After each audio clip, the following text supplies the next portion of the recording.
Bangsa Indonesia bisa menciptakan mahakarya 1000 tahun yang lalu berupa struktur bangunan yang rumit dan presisi seperti Candi Borobudur, Candi Prambanan, dan banyak lagi candi serta peninggalan fisikal lainnya yang membuktikan ketinggian ilmu konstruksi dan arsitektural bangsa Nusantara. Kemudian senjata tradisional Nusantara yang kebanyakan berupa senjata pendek dan tusuk, tidak tajam bahkan sisi kiri kanannya. Mengapa bangsa Nusantara bukan bersenjata sabet? Kita jelaskan sedikit tentang metalurgi persenjataan. Bangsa Viking muasalnya bangsa Arya. Di Eropa dulu pedangnya menggunakan bahan besi atau fero. Kemudian bangsa Timur Tengah, bangsa Cina juga pedang mereka menggunakan bahan fero atau besi. Katananya para samurai Jepang berbahan titanium, kuat dan lebih ringan. Dan semuanya material-material tunggal, bukan material campuran atau alloy dalam besi atau warangan tadi. Sementara senjata tradisional Nusantara bahannya terbuat dari campuran logam,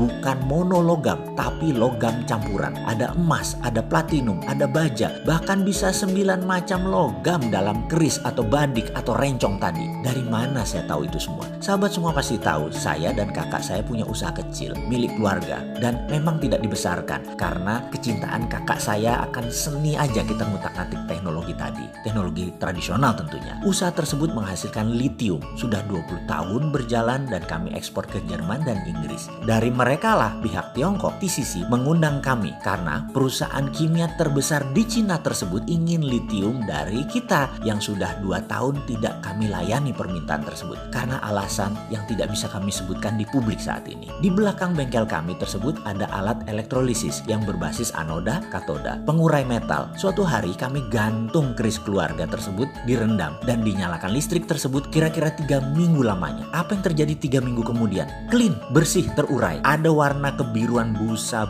buih di atas permukaan air tadi. Ada yang ke bawah jatuh, ada yang menempel di anoda. Biasanya menempel adalah tembaga yang disebut anoda slime. Yang jatuh warnanya keputihan mengkilap. Yang kesemuanya kita kumpulkan, kita keringkan, kemudian kita bakar di furnace dengan suhu tinggi. Yang di bawah tadi adalah platinum oxide. Yang mengambang adalah gold, murni, emas. Semoga hal ini menjawab lagu karya Sunan Kalijogo yang ada kata-kata emas kumambang, emasnya mengambang. Ya sudah, untuk seterusnya Anda pikir dewe ya. Jadi kembali ke cerita tradisional Nusantara. Mengapa senjata tradisional Nusantara tidak terbuat untuk sabet? Jawabannya, kalau dibuat pakai 9 bahan metal, ya jadi berat. Mending senjata tusuk, itu pun tumpul kiri kanannya. Lah ngasahnya pakai apa? Pernah nggak Anda melihat ngupas mangga pakai keris? Ngupas mangga pakai badik masih mungkin karena tipis. Tapi ada nggak yang mengupas buah tadi pakai keris? Ada orang nggak tajam kiri kanannya. Oke, kita lanjut. Di sisi lain, karena itu senjata tradisional bangsa Indonesia diperlakukan seperti pusaka di semua wilayah. Ya memang karena mahal barangnya. Kembali ke sejarah Nusantara, sumber daya alam yang berlimpah tadi, terutama mineral, Gajah Mada tahu memanfaatkannya untuk mempersatukan Nusantara. Wali Songo memakainya untuk mempersatukan umat, dan Presiden Soekarno memakainya untuk mempersatukan kekuatan nasional melawan imperialisme. Lalu ada pertanyaan, setelah Gajah Mada dan Hayam Wuruk Majapahit itu pudar, setelah Soekarno yang membangun Indonesia menjadi negara terkuat di Katulistiwa itu pudar atau selesai masa jabatannya, Indonesia saat ini mengapa menjadi negara di tengah-tengah saja? Mengapa Indonesia menjadi negara mediocre? Apa karena orang pinter, free thinkernya tidak mendapat porsi bermain? Para inventor banyak dibatasi, para pembaharu reformer gak banyak bisa bergerak karena aturan dan ketidakberpihakannya negara. Apa karena semua aturan-aturan negara tadi seakan untuk kepentingan sekelompok orang dan pesanan pebisnis asing-asing? Inovasi penemuan tidak banyak yang mendunia. Saat ini Indonesia ini negara pengekor bukan, negara imitator bukan, negara inovator bukan. Mau kemana nih arahnya? Kita ini hanya jadi pasar aja ya. Kita mencoba mengingatkan, bangsa besar bukan karena sumber daya alamnya, bukan karena letak geografisnya, bukan karena siapa temannya, tapi bangsa besar karena pemimpinnya visioner dan membangun sumber daya manusianya maksimum, bebas berkarya. Kemudian pemerintahnya membangun infrastruktur sesuai potensi anak bangsa. SDA, sumber daya alam, dan letak geografi yang strategis itu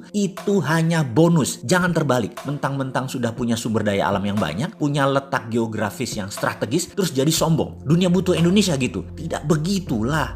Siapa lebih penting daripada what atau apa? Saya ingat pesan kakek saya, seorang kiai kampung, berkata, siapa yang kamu kenal lebih menentukan jalan hidupmu daripada apa yang kamu tahu. Siapa Indonesia? Mana revolusi mental yang 6 tahun sudah berjalan ini. Malah terbelah dua bangsa ini sejak 2017 zaman Pilkada Jakarta dan Pilpres. Sampai saat ini luka menganga. Ke depan, maukah kita bantu negara ini selesaikan perbedaan, bangun peradaban, berani mendengar sesuatu yang beda, berani menerima pendapat ilmu lain dari otot pengetahuan yang lain, siap berbeda berdasarkan ilmu, berani lengser seperti staf sus milenial ketika salah, berani tanggung jawab atas seluruh hutang yang diambil atas nama pemerintah ketika nanti sudah tidak menjabat, ternyata anak cucu nggak dapat apa-apa malah nanggung kewajiban besar. Bayi baru merocot saja sudah dibebani hutang 14 juta yang ternyata semua itu tidak sanggup dibayar oleh anak cucu kita. Bener deh, kalau hutang produktif di akhir jabatanmu pasti lunas. Kalau hutang nggak tahu juntrungannya di akhir jabatan malah meludak. Siapa yang mau nanggung? Naik malah jumlah hutangan dan kewajibannya. Pokok dan bunganya naik di akhir jabatan. Siapa yang mau bayari, bos? Partai pendukung, fansmu, buzzer rupiah, mau bayarin itu semua. Kok nggak takut ya sama tanggung jawab yang nanti melekat ketika tidak menjabat lagi? Wahai yang terhormat politikus, suatu hari Anda tidak berkuasa lagi karena kalian pasti tergantikan. Kalian nanti tua seperti juga saya nanti. Kalian nanti tidak berguna juga. Kalian dilengserkan juga. Kok nggak takut ya buat keputusan yang memberatkan rakyat? Pejabat-pejabat ini nanti ketika tidak menjabat. Mantan pejabat tertinggi BUMN kemarin buat hutangan haram jadah gedenya. Mana buktinya kalau jadi produktif sekarang? Semua BUMN karya-karya itu berhutang semua saat ini. PLN bahkan 600 triliun hutangnya. Gila, itu aset negara atau perusahaan yang nanggung? Ujung-ujungnya negara yang harus nombokin ini semua. Pejabatnya anjrit, bos-bos BUMN hartanya masih asik, gajinya gede, jamnya bisa miliaran. Mengapa enak-enak nggak nanggung atas keputusan yang dulu kalian buat? Jadi solusinya bagaimana? Mumpung masih panjang masa jabatan, mumpung corona masih dimainkan para globalis, mumpung Trump mau bedil Cina, mumpung Tiongkok kumpulin semua arsenal senjata-senjata ke pantai timur. Begitu saling serang, peluru Tiongkok bisa memusnahkan armada laut Amerika dan peluru Amerika bisa meluluh lantakan kota-kota di timur Tiongkok. Mau si Sontoloyo ini bantu kan? Ada syarat, ganti semua pemain liga utamanya, bos. SDM pengganti dan sistem baru masuk. Bagaimana? Kalau SDM yang masih ada sekarang di liga sekarang ini, kalau strateginya juga masih kayak sekarang ini, ya monggo dilanjut deh.